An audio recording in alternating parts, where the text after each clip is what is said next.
Hi friends, എല്ലാവർക്കും നമ്മുടെ പുതിയ ഒരു വീഡിയോയിലേക്ക് സ്വാഗതം. ഈ ഒരു വീഡിയോയിൽ ഞാൻ നിങ്ങളിലേക്ക് എക്സ്പ്ലെയിൻ ചെയ്യാൻ പോകുന്നത് നമുക്ക് ഇപ്പോൾ EMI ആയിട്ടൊരു പ്രൊഡക്റ്റ് വാങ്ങാനായിട്ട് നമുക്ക് ക്രെഡിറ്റ് കാർഡുകൾ ആവശ്യമാണ്. ഓക്കെ, അപ്പോൾ നമുക്ക് ഈ ഒരു ക്രെഡിറ്റ് കാർഡ് കിട്ടണം എന്നുണ്ടെങ്കിൽ തന്നെ നമ്മളുടെ ബാങ്കിൽ അത്യാവശ്യം നല്ല രീതിയിൽ നമ്മുടെ അക്കൗണ്ടിൽ സിബിൽ സ്കോർ വേണം. ഈ സിബിൽ സ്കോർ ഉണ്ടാവാനായിട്ട് ലോൺ ഇങ്ങനെ തുടങ്ങിയിട്ടുള്ള കാര്യങ്ങളൊക്കെ നമ്മുടെ അക്കൗണ്ട് വഴി ചെയ്യേണ്ടി വരും. എന്നാലും നമുക്ക് സിബിൽ സ്കോർ നമുക്ക് കൂടുതലായിട്ട് ലഭിക്കുള്ളൂ. ഓക്കെ, ഓൾമോസ്റ്റ് 700 എബോ നമ്മളെ സിബിൽ സ്കോർ ഉണ്ടെങ്കിൽ മാത്രമാണ് നമുക്കിത് ചെയ്യാൻ സാധിക്കുകയുള്ളൂ. ഓക്കെ, അപ്പോൾ ഈ ഒരു വീഡിയോയിൽ ഞാൻ നിങ്ങൾക്ക് എക്സ്പ്ലെയിൻ ചെയ്യാൻ പോകുന്നത് നമ്മളെ ബജാജിൻ്റെ ഫിൻസേവ് കാർഡ് എങ്ങനെ നമുക്ക് അത് എടുക്കാം എന്നുള്ളതാണ്. അതെടുക്കാനായിട്ട് നിങ്ങൾക്ക് അതിൻ്റെ ക്രൈറ്റീരിയ എന്ന് പറയുന്നത്, എലിജിബിൾ ക്രൈറ്റീരിയ എന്ന് പറയുന്നത് 21 ഇയേഴ്സ് കംപ്ലീറ്റ് ആവുക, പാൻ കാർഡ് ഉണ്ടാവുക, ആധാർ കാർഡ് ഉണ്ടാവുക, ഇതൊക്കെ ഉണ്ടെന്നുണ്ടെങ്കിൽ തീർച്ചയായിട്ടും നിങ്ങൾക്ക് എടുക്കാൻ പറ്റുന്നതായിരിക്കും. ഓക്കെ, അപ്പം അതെങ്ങനെയുള്ള ഡീറ്റെയിൽസും കാര്യങ്ങളൊക്കെയാണ് ഇന്നത്തെ വീഡിയോ മൊത്തത്തിൽ നമ്മൾ പറയാൻ പോകുന്നത്.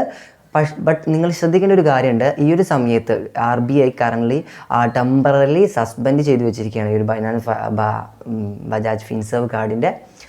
കാരണം കുറച്ച് ഇഷ്യൂസും കാര്യങ്ങളൊക്കെ ഉണ്ട്, EMI ആയിട്ടും അങ്ങനെ തുടങ്ങിയ ലോണിൻ്റെ കാര്യങ്ങളിലൊക്കെ കുറച്ച് ഇഷ്യൂസും കാര്യങ്ങളൊക്കെ ഉണ്ടായതുകൊണ്ടാണ്. അപ്പോൾ കുറച്ച് കഴിഞ്ഞാൽ അത് റെഡിയാവും. ടെമ്പറലി സസ്പെൻഡാണ് ചെയ്തിട്ടുള്ളത്. ഓക്കെ, അപ്പോൾ ഇപ്പം നിലവിൽ നമുക്കിത് യൂസ് ചെയ്യാൻ പറ്റില്ല. എന്നാലും നമുക്കിത് ഇപ്പോൾ ഓൺലൈനായിട്ട് ഓപ്പൺ ചെയ്യാൻ, അതായത് കംപ്ലീറ്റ്ലി നമുക്ക് ഓപ്പൺ ചെയ്യാൻ പറ്റില്ല.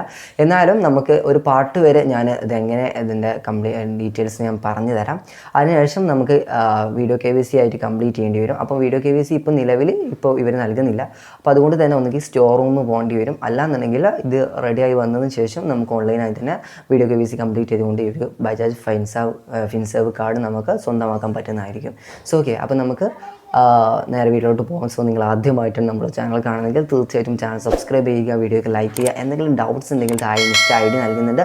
മെസ്സേജ് ചെയ്യുക. നമുക്ക് നേരെ വീഡിയോയിലോട്ട് പോകാം.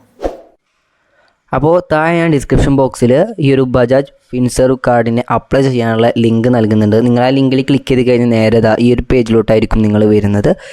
നമുക്ക് ആദ്യം ഇതിൻ്റെ എലിജിബിലിറ്റി നമ്മൾ ചെക്ക് ചെയ്യേണ്ടതുണ്ട്. അതിനായിട്ട് നിങ്ങൾക്ക് ഇവിടെ ചെക്ക് എലിജിബിലിറ്റി എന്ന് കാണാൻ സാധിക്കും. അതിലാണ് നിങ്ങൾ ക്ലിക്ക് ചെയ്ത് കൊടുക്കേണ്ടത്. അതിന് മുമ്പായിട്ട് നമുക്ക് അതിൻ്റെ ഫീച്ചേഴ്സും ബെനഫിറ്റ്സും കാര്യങ്ങളൊക്കെ നിങ്ങൾക്ക് ഇവിടെ കാണാൻ സാധിക്കുക.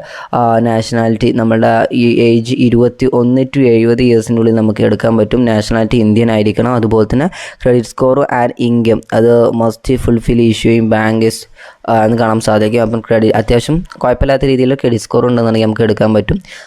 ഇത് നിങ്ങൾ ചെക്ക് ചെയ്യുക. അപ്പോൾ എലിജിബിലിറ്റി ക്രൈറ്റീരിയ എന്ന് പറഞ്ഞാൽ അത്രയേ ഉള്ളൂ. നമുക്ക് 21 വയസ്സായി തന്നെ നമുക്കിത് എടുക്കാൻ പറ്റും. ചെക്ക് എലിജിബിലിറ്റി എന്ന ഭാഗത്ത് ക്ലിക്ക് ചെയ്ത് കഴിഞ്ഞാൽ നിങ്ങളുടെ മൊബൈൽ നമ്പർ എൻ്റർ ചെയ്യാനുള്ള ഒരു പേജിലോട്ട് വരുന്നതായിരിക്കും. ഇവിടെ നിങ്ങളുടെ മൊബൈൽ നമ്പർ കൊടുക്കുക. അതിനുശേഷം ജനറേറ്റ് OTP എന്ന ഭാഗത്ത് ക്ലിക്ക് ചെയ്യുക. അപ്പോൾ നമ്മുടെ മൊബൈൽ നമ്പറിലേക്ക് ഒരു OTP വരുന്നതായിരിക്കും. ജസ്റ്റ് ആ ഒരു OTP നിങ്ങളിവിടെ കറക്റ്റായിട്ട് തെറ്റാതെ എൻ്റർ ചെയ്ത് കൊടുക്കുക. അതിനുശേഷം താഴത്ത് കാണുന്ന സബ്മിറ്റ് എന്നുള്ള ബട്ടൺ ക്ലിക്ക് ചെയ്ത് കൊടുക്കുക. ഓക്കെ, നമുക്കിപ്പോൾ താഴത്തോട്ട് സ്ക്രോൾ ചെയ്യുകയാണെന്നുണ്ടെങ്കിൽ നിങ്ങൾക്ക് ഇവിടെ കാണാൻ സാധിക്കും നമ്മുടെ അപ്ലൈ നോ എന്നുള്ള ബട്ടൺ കാണാൻ സാധിക്കും. ഇങ്ങനെ അപ്ലൈ നോ എന്നുള്ള ബട്ടൺ ക്ലിക്ക് കണ്ടു കഴിഞ്ഞാൽ ഇത് നമുക്ക് എലിജിബിലിറ്റി ആണ് എന്ന് നമുക്ക് മനസ്സിലാക്കാൻ പറ്റുന്നത്. ഓക്കെ, ഇപ്പം അപ്ലൈ നോ എന്ന ബട്ടൺ ക്ലിക്ക് ചെയ്യുക. ക്ലിക്ക് ചെയ്ത് കഴിഞ്ഞാൽ നിങ്ങൾക്ക് റിഷ്യൂമാണ്. ഞാൻ ഓൾറെഡി ഇത് ചെയ്തിട്ട് പകുതിയാക്കി വെച്ചിട്ടുണ്ട്. നിങ്ങൾക്ക് ഇതുപോലെ ഒരു പേജായിരിക്കും ഇവിടെ വരുന്നത്. പേഴ്സണൽ ഡീറ്റെയിൽസ് കൊടുക്കേണ്ട ഒരു പേജാണ്. 4 ഡീറ്റെയിൽസ് നമുക്ക് കംപ്ലീറ്റ് ചെയ്ത് കൊടുക്കേണ്ടത്. അപ്പോൾ നെയിം കൊടുക്കുക, ഡേറ്റ് ഓഫ് ബർത്ത് കൊടുക്കുക, പാൻ കാർഡ് നമ്പർ കൊടുക്കുക, ശേഷം പ്രൊസീഡ് എന്നുള്ള ബട്ടൺ ക്ലിക്ക് ചെയ്ത് കൊടുക്കുക. ഓക്കെ, ഇതൊക്കെ ഡേറ്റ് ഓഫ് ബർത്ത് ഒക്കെ കറക്റ്റായിട്ട് നമ്മളെ ഈ പാൻ കാർഡിലുള്ള അതുപോലെ തന്നെ നിങ്ങൾ കൊടുക്കേണ്ടതുണ്ട്. ഓക്കെ, അതിനുശേഷം സെക്കൻഡ് നിങ്ങളുടെ അഡീഷണൽ ഡീറ്റെയിൽസ് ആണ്. അതായത് father name, mother name, email ID, പിന്നെ നമ്മുടെ ജെൻഡർ ചോദിക്കുന്നുണ്ട്. നമ്മളെ മാരിറ്റൽ സ്റ്റാറ്റസ് ചോദിക്കുന്നുണ്ട്, സിംഗിൾ ആണോ മാരീഡ് ആണോ, അത് നിങ്ങൾ സെലക്ട് ചെയ്ത ശേഷം താഴത്ത് കാണുന്ന പ്രൊസീഡ് എന്ന ബട്ടൺ ക്ലിക്ക് ചെയ്ത് കൊടുക്കുക. ശേഷം നിങ്ങളുടെ ഓക്യുപ്പേഷൻ ഡീറ്റെയിൽസും കൂടി ഫില്ല് ചെയ്യേണ്ടതുണ്ട്. നിങ്ങൾ സാലറീഡ് ആണെന്നുണ്ടെങ്കിൽ അത് സെലക്ട് ചെയ്യുക. അതിനുശേഷം കമ്പനി നെയിം ചോദിക്കുന്നുണ്ട്, അത് നിങ്ങൾക്ക് വേണമെന്നുണ്ടെങ്കിൽ നിങ്ങൾ കൊടുക്കുക ഉണ്ടെന്നുണ്ടെങ്കിൽ ആ ഒരു കാര്യങ്ങളൊക്കെ ജസ്റ്റ് കൊടുക്കുക. അതിനുശേഷം പ്രൊസീഡ് എന്ന ബട്ടൺ ക്ലിക്ക് ചെയ്ത് കൊടുക്കുക. ഓക്കെ, നെക്സ്റ്റ് നിങ്ങളുടെ കറൻറ്റ് ഹോം അഡ്രസ്സാണ് ചോദിക്കുന്നത്. അപ്പോൾ ന്യൂ അഡ്രസ്സ് എന്ന് കാണാൻ സാധിക്കും, അതിലൊന്ന് ക്ലിക്ക് ചെയ്ത് കൊടുക്കുക. ക്ലിക്ക് ചെയ്ത് കഴിഞ്ഞിട്ട് പിന്നെ നിങ്ങളുടെ ഇപ്പം address of delivery your card, നമ്മളെ ബജാജ് ഫിൻസർവിൻ്റെ കാർഡ് നമുക്ക് ഹോമിക്കാണോ ഓഫീസിലേക്കാണോ ആണ് ചോദിക്കുന്നുണ്ട്. അത് നിങ്ങൾക്കത് ചൂസ് ചെയ്ത് കൊടുക്കാവുന്നതാണ്. സോ ഇവിടെ നിങ്ങളുടെ ഹോം അഡ്രസ്സ് ഫില്ല് ചെയ്യേണ്ട ഒരു ഓപ്ഷനാണ്. സോ അവിടെ നിങ്ങൾക്ക് കാണാൻ സാധിക്കും നമ്മുടെ house number, apartment, landmark, pincode, city, state, കാര്യങ്ങളൊക്കെ കറക്റ്റായിട്ട് കൊടുക്കുക. അതിനുശേഷം സബ്മിറ്റ് എന്നുള്ള ബട്ടൺ ക്ലിക്ക് ചെയ്ത് കൊടുത്താൽ മതി. ഓക്കെ, അങ്ങനെ നമുക്ക് നമ്മളെ അഡ്രസ്സും കാര്യങ്ങളൊക്കെ നമുക്ക് ഫിൽ ചെയ്ത് കിട്ടുന്നതായിരിക്കും. സോ ഓക്കെ, അങ്ങനെ നമ്മളിപ്പോൾ ഒരു അഡ്രസ്സ് നമ്മളിവിടെ ക്രിയേറ്റ് ചെയ്തിട്ടുണ്ട്. സോ അതിനുശേഷം താഴത്ത് കാണുന്ന പ്രൊസീഡ് എന്ന ബട്ടൺ ക്ലിക്ക് ചെയ്ത് കൊടുക്കുക.